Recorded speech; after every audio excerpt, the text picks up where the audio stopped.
20 minutos pasan de las 7 de la tarde, dice Ricardo. Hace un año salíamos campeones del mundo con la sub-20. Pude ir con mis hijos. Trato de decirles que valoren, porque no sé cuándo Uruguay va a salir campeón del mundo en algo o de algo. Ah, hoy pagué la tarjeta. Última cuota de esa hazaña, dice. Mirá qué bien. Qué lindo.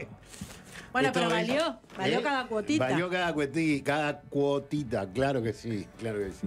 Pero todo esto a raíz de que precisamente hoy tenemos un programa donde va a haber un enfoque muy fuerte sobre lo que pasó sobre el Mundial. Buenas tardes, Fabricio. ¿Cómo Buenas le va? tardes, profesor. Qué alegría verte no acá. No había saludado. ¿Qué alegría qué? Qué alegría verte acá. O verte por YouTube en Del Sol. Me ves todos los días acá, no sé qué estás insinuando. Que no pasa un minuto sin que te extrañe cuando te veo. Por eso te escribo todos los días, mensaje de texto, mensaje de texto, mensaje de texto, mensaje de texto. No importa, déjelo. No, me resbala. Me resbala. Pero bueno, eso, digo que de alguna manera, hoy tenemos una nota con Broly y vamos a hacer, y Nico va a presentar un trabajo de pelotas en el tiempo que está vinculado a la conquista del campeonato mundial de la sub-20. Y además vamos a repasar, capaz que al final, el limpiando el plato. Ese limpiando el plato de ese día. Claro. Está muy bien. Lo acaba de anunciar, ahora no nos había dicho nada, Yegayan. No, pero está bien, es una, muy bien. una Producción sorpresa. verdad. Una sorpresa. Producción verdad. Es un gran. Hoy lo escuché, lo repasé y es un gran limpiando el plato. ¿Quién lo hizo? No recuerdo. No sé si lo hizo Fede, lo hice yo, o lo hicimos entre los dos, porque en un momento hacíamos mitad y mitad. Pero hay un Yegayan emocionadísimo, diciendo verdades que es espectacular. Y un Alvarito también que con toda su capacidad de emocionar lo hace muy bien. Yo voy a decir dos cosas sobre el Mundial ese sub-20 que a mí yo no fui, ¿tá?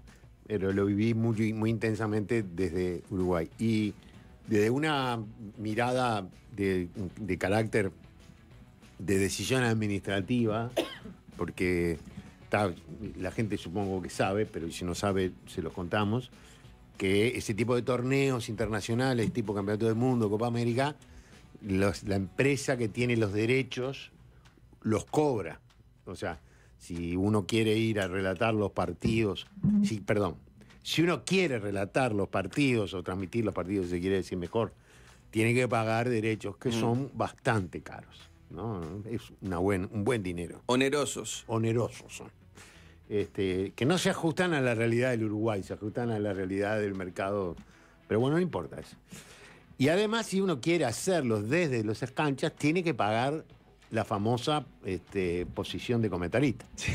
Con derechos adquiridos. Debidamente. Y debidamente adquiridos y de posición de comentarista. Está además porque el debidamente deja la suspicacia de que hay gente que la consigue que no lo- indebidamente. De maneras ¿no? espurias, ¿verdad? Pero bueno, está. Lo que quiero decir que fue un momento ese en el que había que tomar una decisión económica que no sabía si iba a poder tener el retorno, si la íbamos a poder cubrir. Y la decisión fue, no, hay que hacerlo, punto. Chao. El riesgo es una inversión que hay que hacer, tenemos que estar. Y fue gozoso, nunca la cubrimos, pero fue gozoso estar allí. Y a mí me parece que hicimos una cobertura preciosa, fue muy disfrutable. Y yo creo que fue un momento de lanzamiento de Yegayan, Sí. ¿no? Fue como un momento de confirmación de lo que nos venía pareciendo que podía ser. Me colgué de las tetas de la sub-20. Claro. Y bueno, Bueno. estuviste muy bien. Y de afuera lo que se notó es que parecía las coberturas de esos viejos mundiales, de esa vieja Copa América, donde se seguía la selección, se podía hablar con los jugadores, que hoy en un mundial y una Copa América es casi imposible. Y vos, sobre todo, que ibas a todas las prácticas, tenías acceso cuando digo vos, digo Nico Yegayan, podías hablar con los jugadores y eso le daba una cercanía especial a la cobertura que hicieron. Sí, más o menos en relación a la organización, porque no era que podías hablar indiscriminadamente, sino que la cercanía se daba cuando los jugadores pasaban, entonces algún comentario, cómo andás, o alguno que estuviera esperando en un momento. Vieron que en toda organización hay momentos que no se organizan. Hay fallas. Sí, espacios. Espacios. Y en esos espacios, ahí tenías 2 segunditos, 1 minuto de charla con alguno, pero después la parte más la logística más formal era hoy hablan 2 jugadores, y el técnico, 3 jugadores y el técnico. Pero Y se era agarraba como alguna bastante cosita. formal. Claro, pero qué sé yo, el fútbol uruguayo también tiene esto de ser muy familiar, ¿no? Que acá, si no conoces directamente al jugador, conoces a alguien que conoce al jugador, y no solamente nosotros que trabajamos de esto, o sea, la gente común tiene Sí, claro. una llegada bastante más fácil a los jugadores de fútbol aquí que en otros países. Tal vez por eso también a veces subestimamos mucho a los jugadores de fútbol uruguayo, porque tenemos esa facilidad de encontrarlos que no nos parece tan raro cruzarte por la calle con el 10 de Peñarol, por ejemplo, por el 10 de Nacional, ¿no? Que en Argentina cruzarte con el 10 de Aldo River. Civi, claro, ni que hablar el de River. Sí, sí. Pero un hincha de Aldo Civi se cruza con el 10 de Aldo Civi y es espectacular, es el momento más lindo de su vida, ¿no? Yo creo que eso también ocurre en esos espacios, en donde compartimos, si se quiere, códigos comunes y nada, como mucho más cercano a eso también. Esa que ya vieja frase que se decía muy en broma, ¿no? No me mejoró si vive acá a la vuelta. Claro. Claro. No va a ser un fenómeno si vive ahí a la vuelta, ¿no? Yo siempre digo, Mandrake Wolf, yo lo veía esperando a su hijo en la puerta del jardín de infantes, ¿tá? Y se iba caminando y había hecho una canción que si le hubiera hecho en Estados Unidos era millonario. Tal cual. Sí, Absolutamente. Tal cual. Ah, Incluso los jugadores tienen, profe, esta situación de que no toman conciencia tampoco ellos. O sea, o al revés, tienen conciencia de que son seres humanos y que no son extraterrestres ni superhéroes. Y no son divas los jugadores de fútbol. Y a veces eso te ocurre, son más cercanos a veces los jugadores de fútbol, que son los verdaderos protagonistas, que de repente algún colega pase excepcionalmente, porque la mayoría la verdad que no es así. Pero de repente te cruzás con un colega y es mucho más distante el trato, por más que te lo cruces muy seguido, que con algún jugador que te lo cruzaste solamente esa vez y le haces un comentario y te lo responde con un chiste o vos le respondés con un chiste. Con la peli completa, ¿no? ¿Viste? Y a veces pasa eso. Tal vez por la conciencia de estar muchos años trabajando en los medios de comunicación, en algunos casos, o trabajar en muchos medios que saben que son personas reconocidas y tal vez el jugador de fútbol no tenga ese lugar o no se reconozca en ese lugar. Pero a veces pasa eso, ¿no? Como que, yo qué sé, Luciano Rodríguez, que ya era como la estrella, tenías un trato muy cercano. Fabricio Díaz del capitán. O sea, hablabas muy fácil con ellos. La verdad que era un placer. Y bueno, y hoy vamos a hablar con Chelo Borelli y van a ver la sencillez que sigue manejando el único técnico campeón del mundo que tenemos vivo en Uruguay. Eso es una cosa muy interesante. En realidad, yo creo que lo que ha pasado en los últimos tiempos es que de alguna manera, estoy tratando de encontrar una palabra que quizás pueda ser la europeización del fútbol sudamericano. Me salió bastante bien, ha alejado el contacto natural de los jugadores con los medios y con nosotros, ¿no? Porque hay que pasar a través de jefes de prensa que definen quién puede hablar, quién no puede hablar. Las conferencias de prensa van 2 jugadores y chau, y es conferencia y no podés tener contacto directo. El técnico va a dar una conferencia y nada más. Y eso que está, capaz que es necesario, porque si no es muy complicado. Años atrás era de otra manera. Vos hablabas con todo, ibas a la concentración y hablabas con todos los jugadores. Te ponían a la puerta del hotel, bajaban a tomar mate y te ponías a hacer notas y no pasaba nada. Eso como que cambió un poco. Cambió un poco. El otro día también pensaba un poco por qué se dio eso de ahora poner figuras que son barreras para que vos te comuniques con el jugador o el entrenador, en definitiva, que ordenan. Y también eso creo que viene de la mano de esa super profesionalización del deporte, del fútbol. De que el jugador tiene que estar solamente para jugar al fútbol, entonces atender a un medio de prensa es una distracción, es un desgaste. Y además, también lo que dicen, lo que no dicen, que hoy en un programa de radio vos decís una cosa y lo subimos, la recortan y te hacen un escándalo. Antes, siga, pasaba. Si no lo estabas escuchando, pasaba. Y tampoco era que se podía ir a recortar y después viralizar un comentario que de repente lo habían escuchado 5 personas, pero lo viralizaron. Hoy hay un montón de esos casos. Entonces, creo que también va por esa necesidad de generar menos escándalo ante un aumento de medios de comunicación. Sí, puede ser, sí. Y de redes sociales y de transparencia de información. no hay que generalizar, pero en algunos casos hasta de proteger, porque también veníamos de un pasado de escuelas donde de repente el entrenador o el jugador de fútbol no tenía derecho ni siquiera a darse una ducha porque tenía que estar 24/7 para atender teléfonos, porque si no también eso traía algunas represalias. Claro. Entonces, me parece que esto también, más allá de las contras, para quienes... Los periodistas denunciaban públicamente porque no me atiende. Y sí, capaz que... No me atiende. Tenía ganas de estar en el baño el hombre. El técnico de Peñarol no me atiende, o está el jugador no me atiende. Y eso, ¿quién se cree que es? ¿A quién le ganó? Yo qué sé, esas cosas. Pero bueno, ese es un tema. Lo que importa es también, digo, fue esa muy buena generación con una propuesta muy fuerte y muy firme que fue creciendo paulatinamente en el Campeonato del Mundo, al punto tal que realmente, por lo menos a mí me pasó, que en un momento determinado estaba convencido que podía ser campeón del mundo. O sea que vos lo veías jugar y decías, este cuadro está para ser campeón del mundo.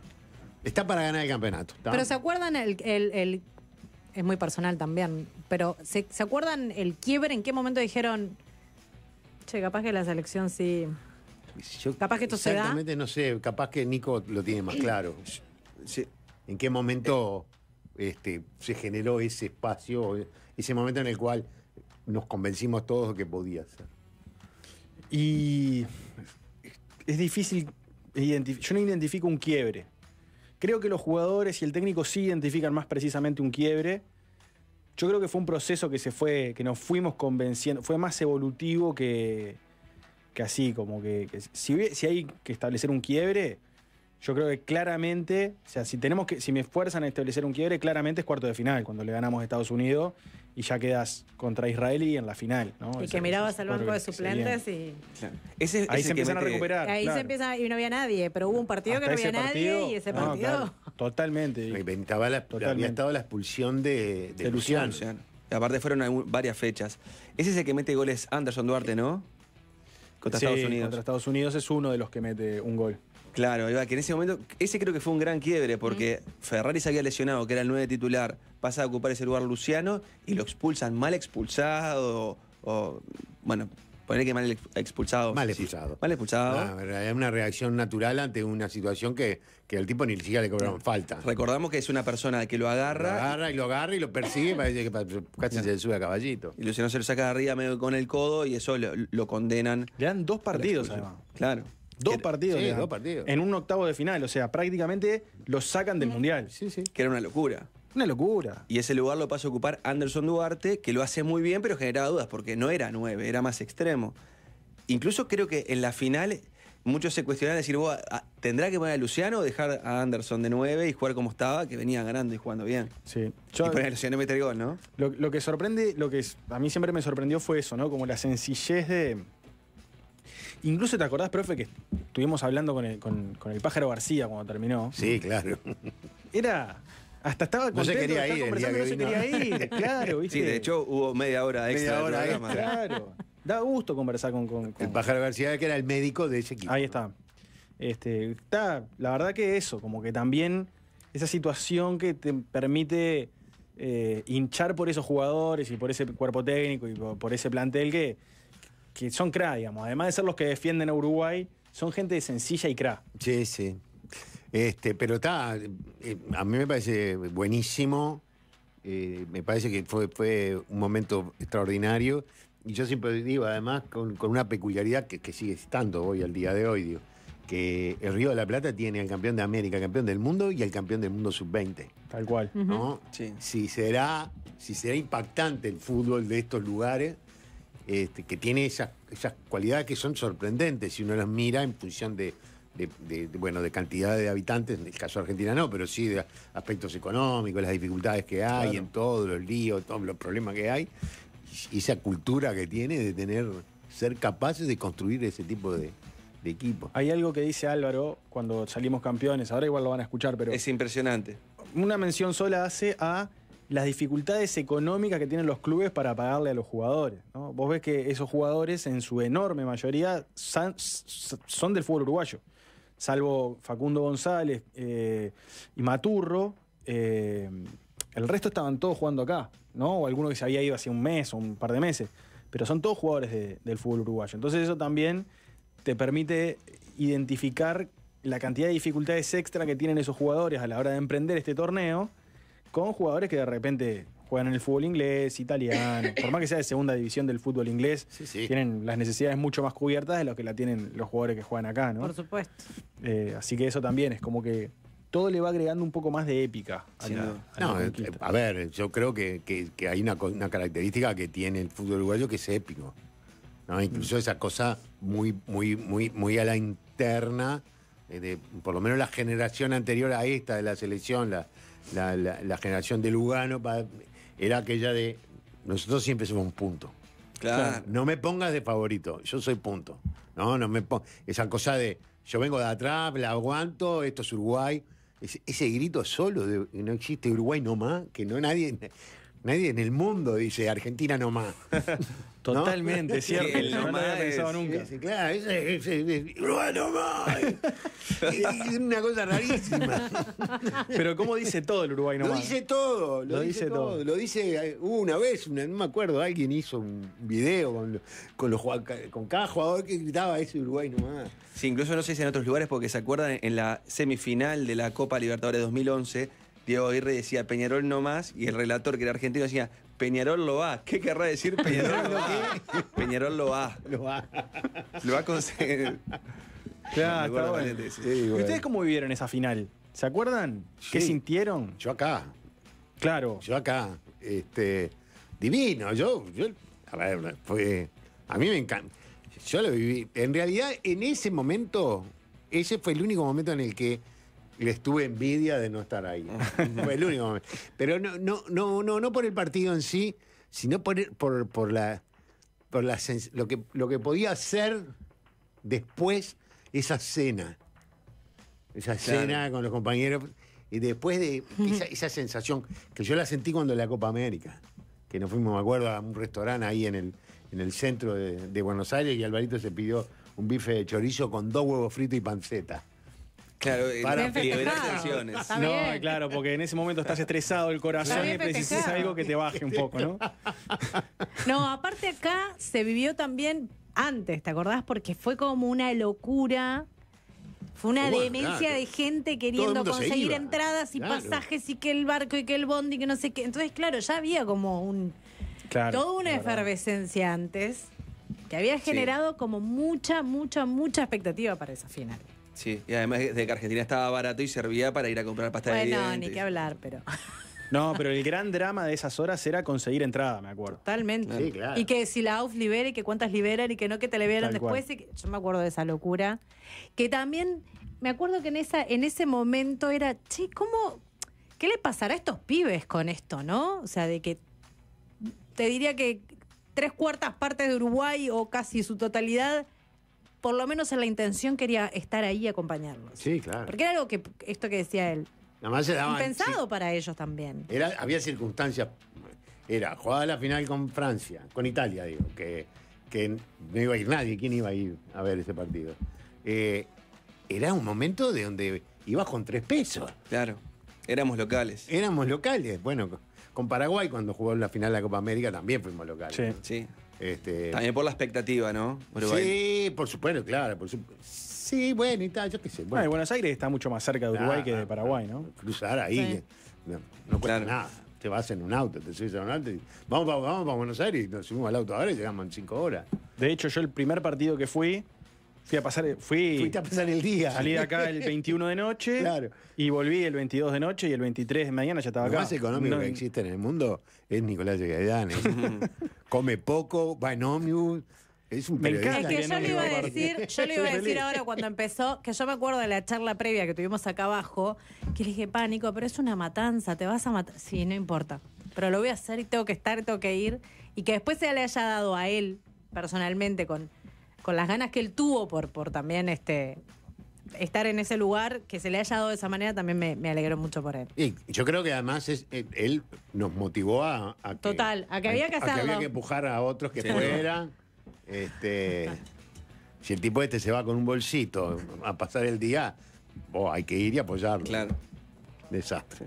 ¿Fue esa la que no habías podido dormir? ¿Fue ese primer viaje al que te había sido una tortura el acompañante que te había tocado? No, ese fue el de Santiago del el de Santiago del Estero. Cuando fui a Santiago del Estero, no, ese viaje fue Descontando el herring rojo que Mirá, debe mirá. estar pestilente, ¿no? Escuchá, vamos a hablar Murió. de eso. un Acá ratito. dice un oyente, dice, la gran pregunta un año después del título, ¿lavó el pantalón Jerry? No. ¿Viste? Ahí estaba la pregunta. Ahora en Pelotas en el Tiempo vamos a hablar de ese pantalón. Pero está ahí intacto. Dice otro, acá dice, quiero un pegotín de 3-0 desde Colonia, ¿cómo se hace para obtener uno? Pa. Bueno, pasamos a la dirección y capaz que intentamos mandártelo y si no, Bueno, cuando yo vaya para Ahí Colonia va. prometo que si pasás la dirección, yo te y si lo no llevo. la dejamos en el ahí portón. en el portón, el boliche, el portón. También. Capaz que podemos mandar un montón al boliche y que la gente lo vaya a buscar ahí. Profesor, si me consigo un hotel para ir un fin de semana, yo voy y los dejo sin ningún tipo de problema. Hacemos una regla. Ya tenemos gente que va a Colonia, no necesitamos que vayas vos. Para eso está Pablo Tati y Gonzalo Delgado que van permanentemente Y a la Colonia. madrina de mi hijo vive en Colonia. Bueno, Dice, bueno, esto ya te lo dije, Yegayan, el futuro es auspicioso. Joel Delgado, el hijo de Carlito Molina, fortaleció en sus carreras en Malasia en el 97 para que usted la suya en esta sub-20. Solo le falta un Darwin en su vida. Los agentes quizás, llevo el pantalón rojo hoy. Dice, ¿Vos decís que termina ahora nomás en ESPN? el quiebre se da cuando Nico se pone el pantalón rojo, dice Charlie. El pantalón rojo es algo que quedó marcado, ¿eh? Bueno, Charlie fue uno de los oyentes que me incentivó a que, como en realidad, después lo voy a contar mejor, pero primer partido fuimos con el pantalón rojo de una forma azarosa. Segundo partido faltamos y perdimos. es verdad. Entonces ahí Charlie y un par de oyentes más, pero sobre todo Charlie, vos tenés que ir y no vuelvas más. Quédate ahí. Vos y tu pantalón. ¿Y se dio? Y se- Fuiste el amuleto. Lo vi, escuché 3-0, cómo estaba el relator ese día de la final, ¿eh? Insultó bastante al árbitro, merecidamente. Y ¿Se Gonzalo acuerdan del también. ¿Estuvo mal? Dice, el quiebre fue el pantalón rojo de Nicolás. Claro. Todo el mundo dice que el quiebre fue... Fue famoso tu pantalón, Nico. Dice, ahí no fue cuando Marquinhos quedó en el barco. Sí, claro. Bueno, claro, esa fue otra epopeya también, Marquinhos. También. Atrapado no sé cuántas horas en Claro. el barco que no zarpaba. En un barco lleno con de unos ánimos muy gente. caldeados, Al final ¿verdad? pudo llegar él, yo no me acuerdo. Sí, él llegó. sí, Claro, llegó. llegó, No, porque llegó. hubo gente que se bajó y no fue. Hicieron al cambio de final. barco de mañana. Mira, el relato de Marquinhos contando todo lo que se vio en Ay, ese los barco videos. es espectacular. No, Es tremendo. espectacular. Buenísimo. Vamos el portón, genio, dice alguien. Bueno, Álvaro de Nueva York está... profesor, ¿viene al Imperio? No, no voy. Pero le llevamos pegotines. Pero llevamos pegotines al Vamos a Imperio. Nueva Quédense Jersey y dejamos pegotines en los lugares de uruguayos, vamos a dejar abundante. Bueno, vamos a hacer la pausa porque tenemos mucha cosa por delante y no queremos terminar mañana con el programa, ¿no? Así que hacemos la pausa y ya seguimos. Si no lo sentís, no lo entendés. La novela.